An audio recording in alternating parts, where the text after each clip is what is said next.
So Zach, it's nice to see you. I think we'll start off by asking, why was WrenFC set up? Okay, yeah, so why WrenFC was formed? Okay,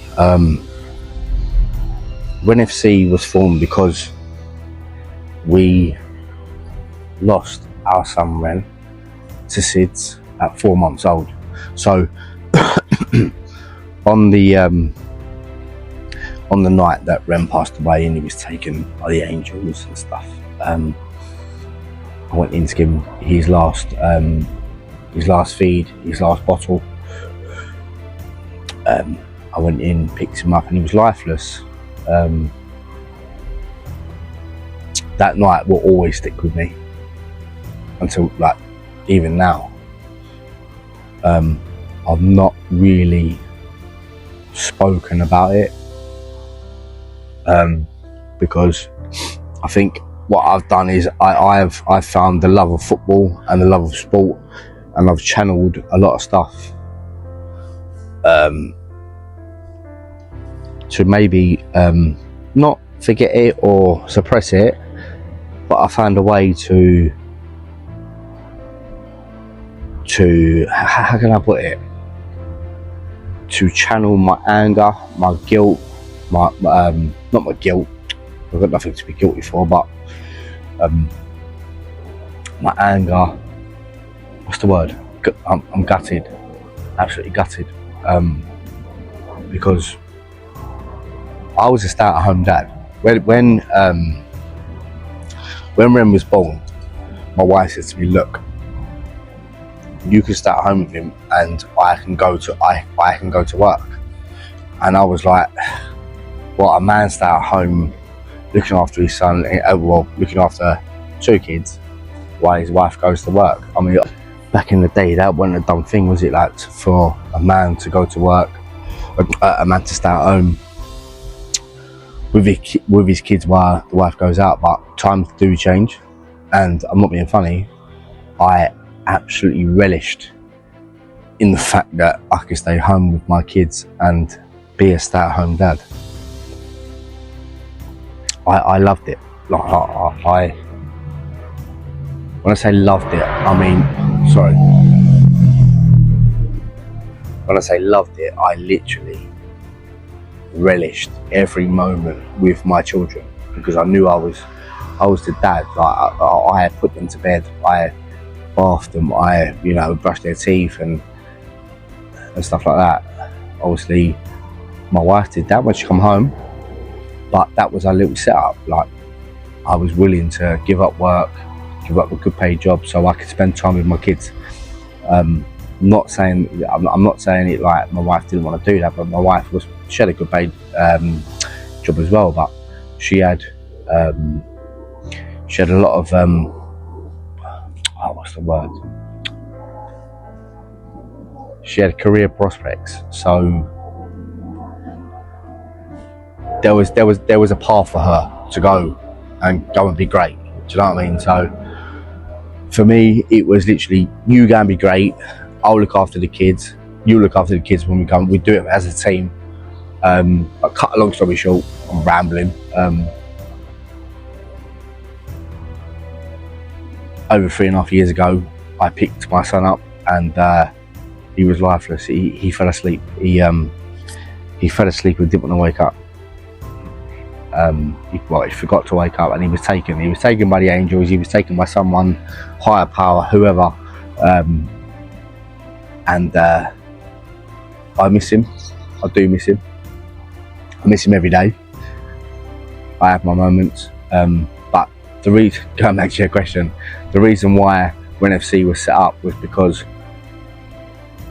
I want to make sure that my son, our son, a little brother to his brother and sisters,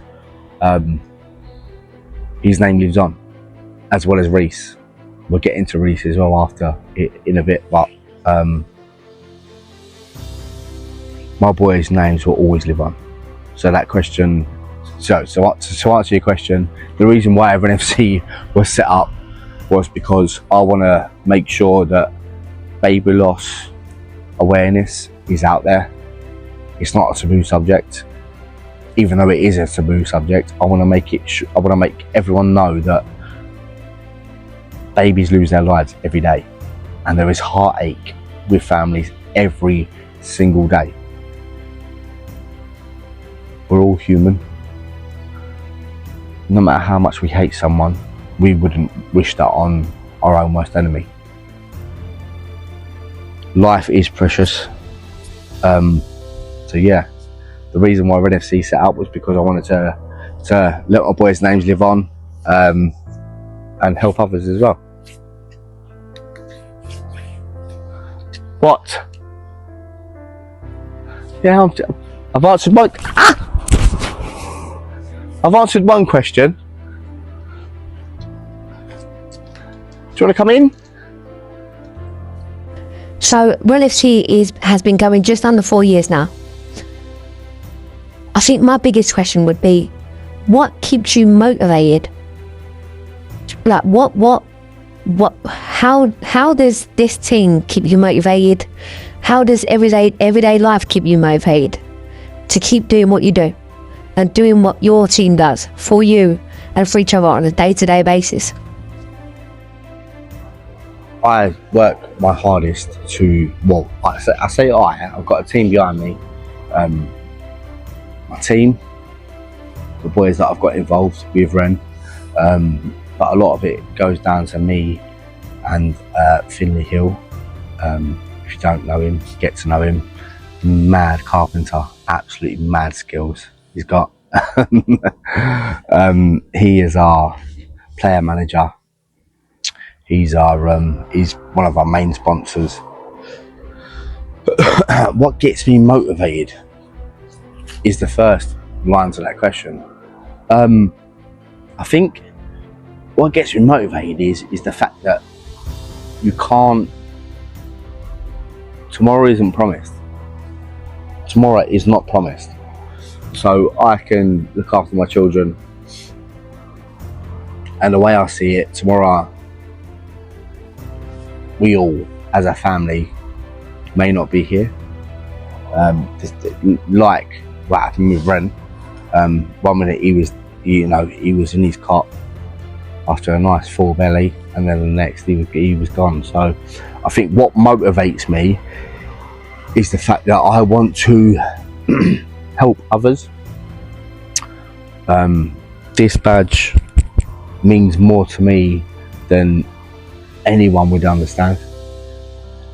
So we organise games. Alright, sometimes to others it's just another game. They pay their subs and they go on a pitch and play football. But to me and a few others, it's not just a game of football. They've all got their Sundays and Saturday teams that they play for, or and whatnot. I'd be the same. If I didn't experience baby loss, then maybe I was just like, yeah, I'll play a game of football. Yeah, I'll pay my £10 subs. I'll turn up on a Saturday or a Sunday or a Friday night or a Wednesday night and put on the kit and not think nothing of it. But with our boys, they know why they're putting on the kit. They know why they're paying their subs. They know why they're playing.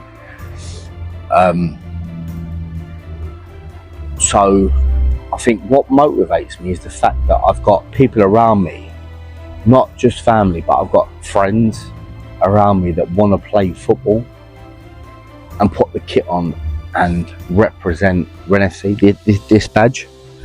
That means more to me because they say, yeah, when I put a poll out, I say like game here, 9 AM meet or a 6 AM meet or a 7:45 meet. They will always, I've always got boys that will say, yeah, I'll be there.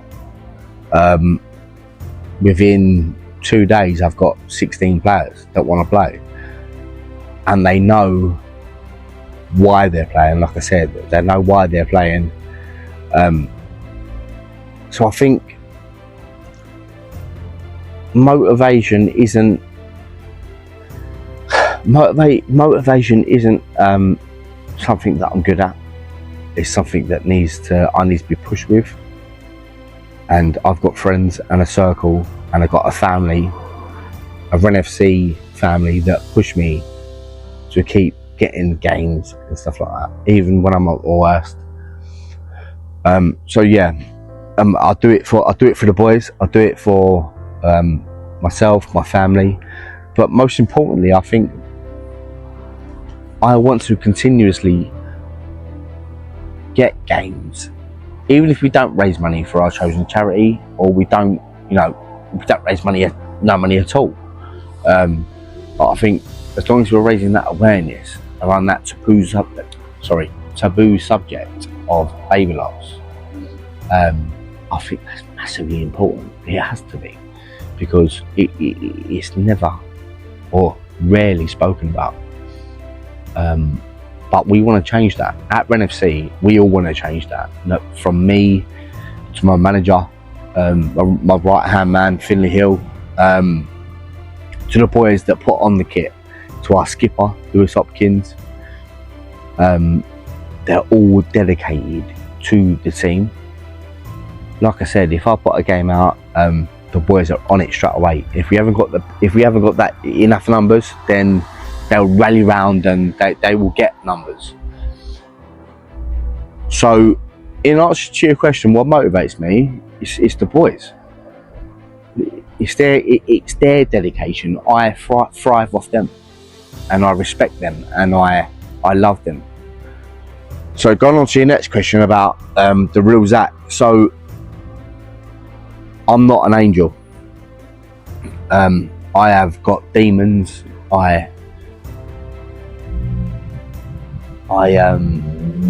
What's the word? Stuff happens to me, and it takes a while for it to register, and it'll come out later on down the line. So I'll act up. The old habits will come in: drink, going out, being horrible to people. Not necessarily being horrible intentionally, but I will do that because I'm a selfish person when I'm upset. This is me being vulnerable and me being honest. I just want to help others. It's okay to be upset. It's okay to be vulnerable. It's okay to act out sometimes. But at the end of the day, you need to talk to your loved ones and act out, and say to them why you're acting out. I mean, since Ren passed, even before Ren passed, obviously my wife knew my past. I had a really, really bad problem with drinking drugs. That's a story for another day. But since Ren passed away, I was the one that had to hold it together. I organised his funeral. I, made sure that my wife and his brother and sisters didn't go through the heartache I went through it behind closed doors. So I organised everything regarding his funeral, and this goes for Reese as well.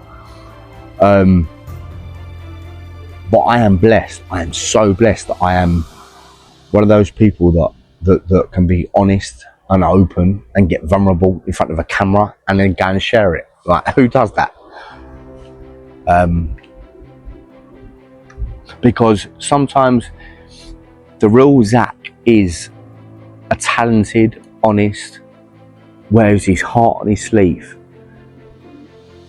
He's one of them guys. I'm one of them guys. So I'm talking in the third person. I'm talented. I want to help others. I think of others. But at times of crisis, sometimes I do think of myself too much, and I do want to have a drink, and I do want to maybe indulge or whatnot. But I have got people around me that keep me grounded, and I am so blessed to have all of them.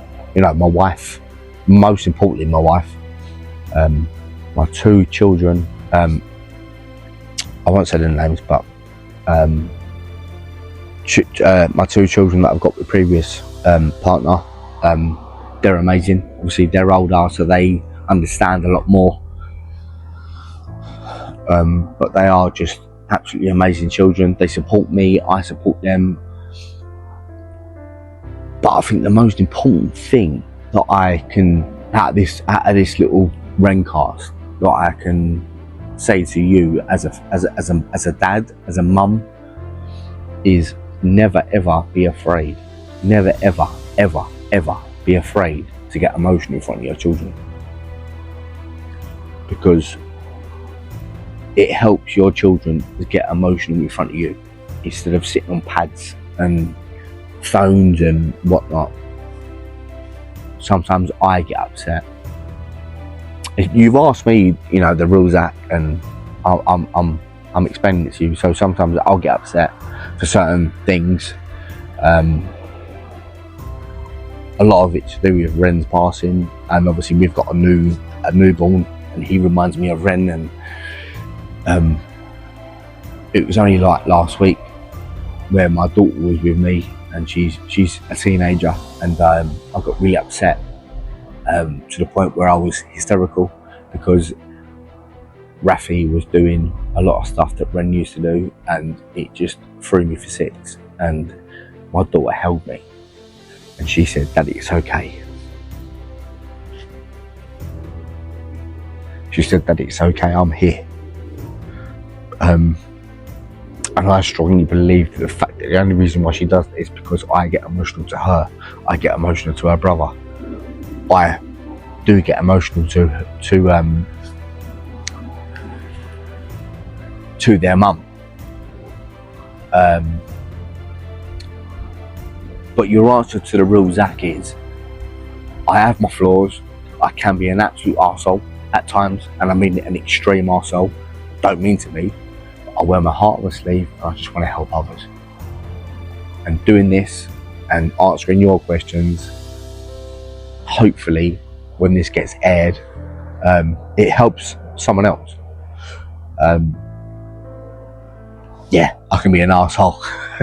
I can be a massive arsehole, but I'm human. So yeah, what's the next question? Anyway, before I start crying. So, as you have probably stipulated on your other podcast that you've done, that I have actually seen, you have answered the question to your hosts. Sorry, not your hosts, your guests. And I'm going to ask you the same question. Where do you see WrenFC in 5 years' time? Where do I see WrenFC in 5 years' time? See, before we got this amazing kit from Grip Active and our sponsor Kidco, we've obviously got the light blue kit sponsored by DML Maintenance, a family member. Absolutely incredible. Thank you so much for your sponsorship, Kidco, DML Maintenance and FH Carpentry. But I've done podcasts that they didn't take off because talking about baby loss is something that people don't want to talk about. And I asked this question to people that come on the podcast. Last time I asked that, and I think, if I remember rightly, I think it's on YouTube. So go over there and check that out. I think I asked my sister. I said to my sister, "Where do you see WrenFC in 5 years' time?" And she was like, "Hopefully in a better studio." And we laughed, and it was like, "Yeah, that would be nice." But you know what? Look where we are now. I know we're in a fucking, sorry for my language, we're in a fucking forest or whatever with a goal behind me, and I'm sitting on a stool in our new kit and stuff like that. So from just over a year, well, maybe over 2 years, that last interview / podcast went out with my sister. Look where we are now. You know, we've got a kit, we've got 2 kits, we've got 400 followers on social media. I know that ain't massive, but it is massive to us for a charity football team, a baby loss charity a baby lost charity football team, just under 400 followers, is massive.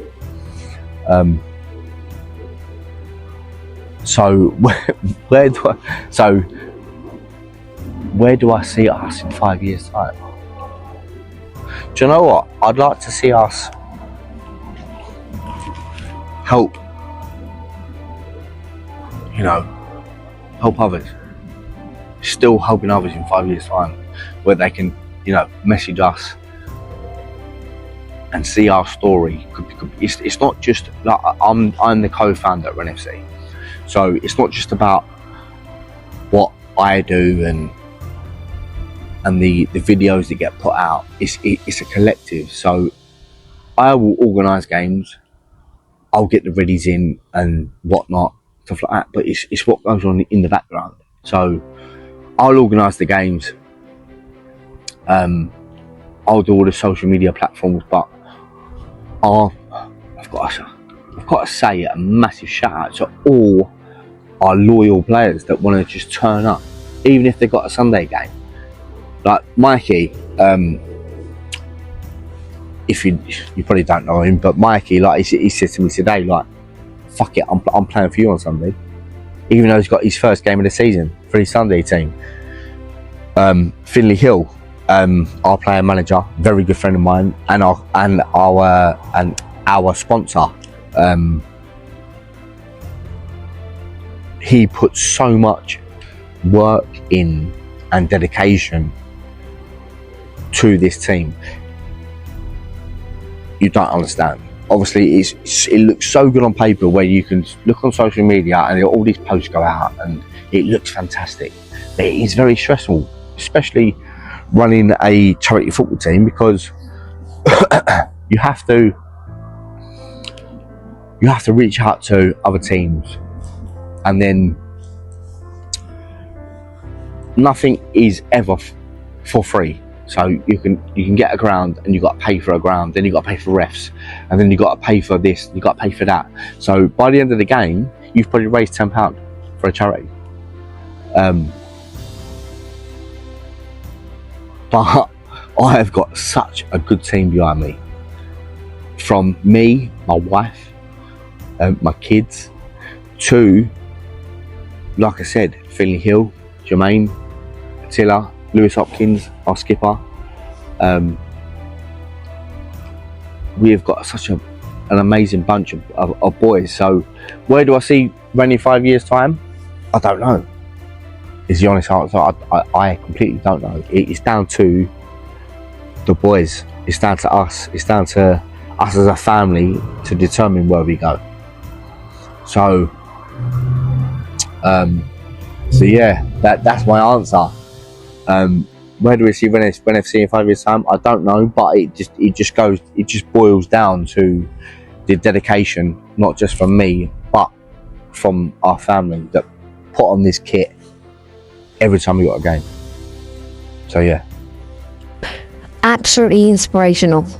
That last answer to the question that I asked.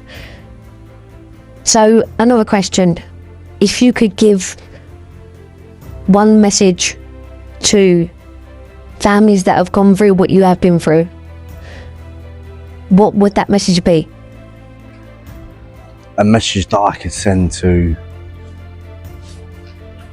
people. I think the work that we do, this isn't just a me thing. This is a collective. Like I said, when we play games, it is purely to raise money for our chosen charity, Shooting Stars Children's Hospices, but it is to play for the children that mums, dads, granddads, aunties, uncles that they've lost. Sorry, hiccuped. A message that I could send. Never, ever, ever, ever give up. Even when you're having a bad day, just know that you've got up and you have made a cup of tea, you've made a slice of toast, you've got up and gone to work. that's an achievement in itself. To get up after such a horrific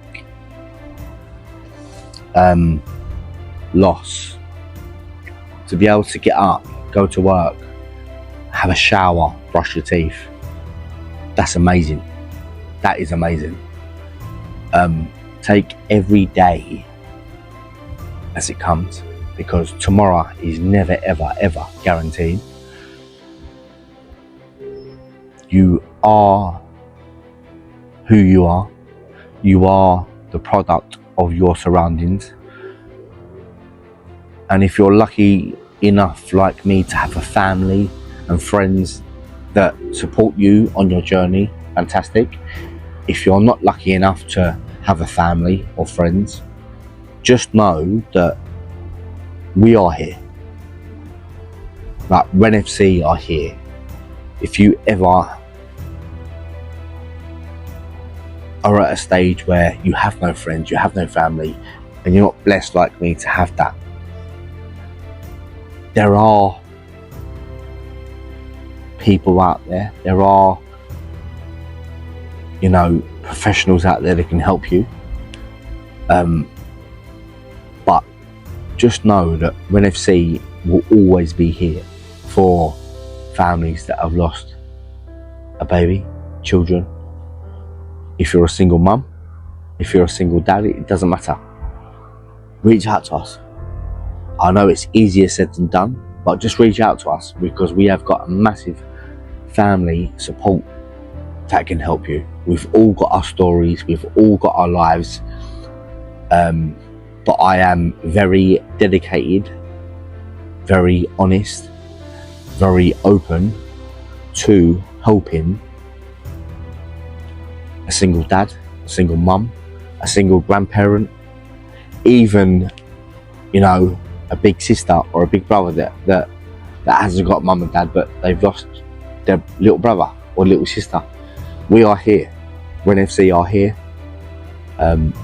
So my message is never ever ever give up, because tomorrow is a new day.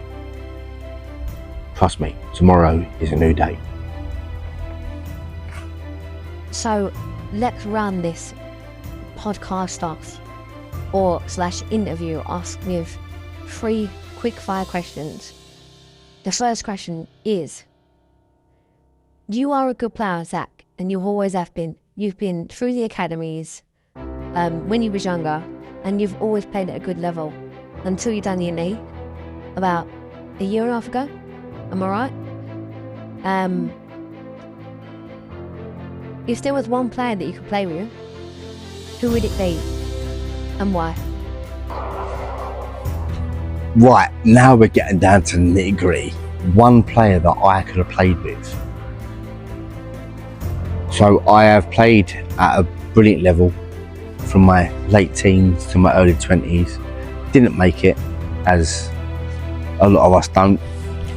I'm not going to get into that, because that's a WrenCast for another day. Please invite me on to some sort of podcast that wants to speak grassroots football, because I'm your man. As a lot of the boys will know. But one player that I would love to have played with, and it probably will shock a lot of you, is Michael Ballack. He glided across the pitch with arrogance. He glided across the pitch with integrity. He was an absolute baller. I'm a central midfielder, and he was a central midfielder. In this day and age, he probably would be a number 10, probably a false 9. But Michael Ballack was one of those players that you could watch him, the way he moved, the way he glided, the way he touched the ball, the way he passed the ball, the way he had a shot. So yeah, my answer to that question would be Michael Ballack. To be fair, I was not expecting the answer of Michael Ballack, but I can see your full intelligence overpowering everything there. So move on to the next question. If there was something you can change, what would it be? If there was one thing that I could change, nothing. Why would I want to change anything? Obviously, things happen for a reason. I've done stuff in my life that probably, yeah, I do regret. I didn't do that stuff in my life, maybe I wouldn't be where I am now, as in I wouldn't have the family I have now, I wouldn't have the home I have now, I wouldn't have the, the family, the friends, and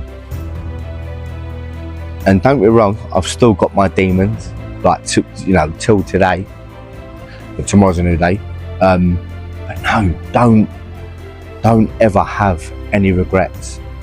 So in turn to the questions, to the quickfire question that isn't quickfire because I'm rambling, I wouldn't change nothing. Wouldn't change nothing at all. Nothing. So the last question, and it's a big one. No matter how healthy you're eating or what you're prepping for, what is your go-to food that you would love to indulge in? My favourite go-to food is chip shop. Not fish, not saveloy, not sausages, but literally a medium portion of open salt and vinegar bag of chips, proper fried thick chips. That is what puts weight on me, trust me. But yeah, my go-to fucking food is a portion of chips. It has to be salt and vinegar, loads of salt and vinegar, but they got to put the chips on, then put salt and vinegar on, then put chips on, then put salt and vinegar on, so it's evenly matched. But yeah, that's my vice. We are now at the end of the interview. Do I bring up the question, that one word of boxing? Boxing, yeah, so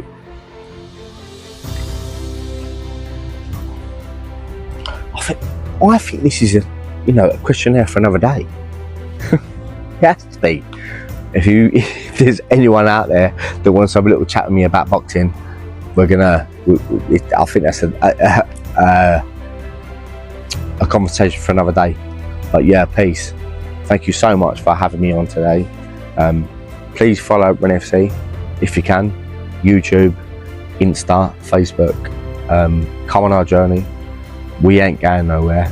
We're 4 years in, just under 4 years in. So thank you to everyone that has supported us. And I'm going to leave it there. Thank you for your question. Nice one. Cheers, Jesse.